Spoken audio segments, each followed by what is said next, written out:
ایک گاؤں میں ایک غریب لڑکا رہتا تھا جس کا نام علی تھا۔ علی بہت محنتی تھا لیکن قسمت ہمیشہ اس کا ساتھ نہیں دیتی تھی۔ وہ دن رات مزدوری کرتا لیکن پیسے اتنے کم ہوتے کہ وہ اور اس کی ماں بمشکل گزارا کرتے تھے۔ ایک دن علی جنگل میں لکڑیاں کاٹنے گیا۔ اچانک اس کی نظر ایک پرانے اور عجیب مٹکے پر پڑی جو ایک درخت کے نیچے زمین میں دبا ہوا تھا۔ علی نے مٹکا نکالا اور حیران ہوا کہ وہ بہت خوبصورت تھا۔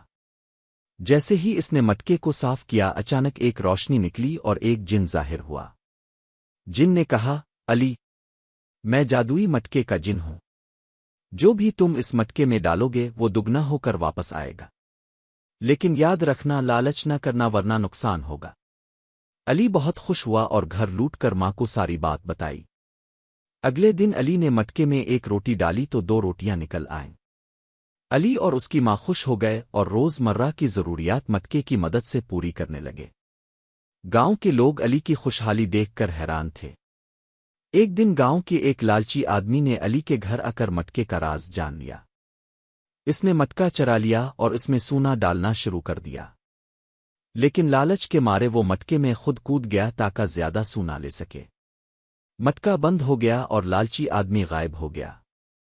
علی نے جن سے مٹکا واپس مانگا اور جن نے وعدہ کیا کہ مٹکا ہمیشہ علی کی مدد کرے گا، لیکن صرف اس وقت جب علی ایمانداری اور محنت سے کام کرے گا۔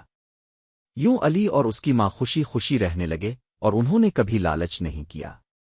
سبق: لالچ ہمیشہ نقصان کا باعث بنتا ہے اور محنت اور ایمانداری سے زندگی بہتر ہوتی ہے۔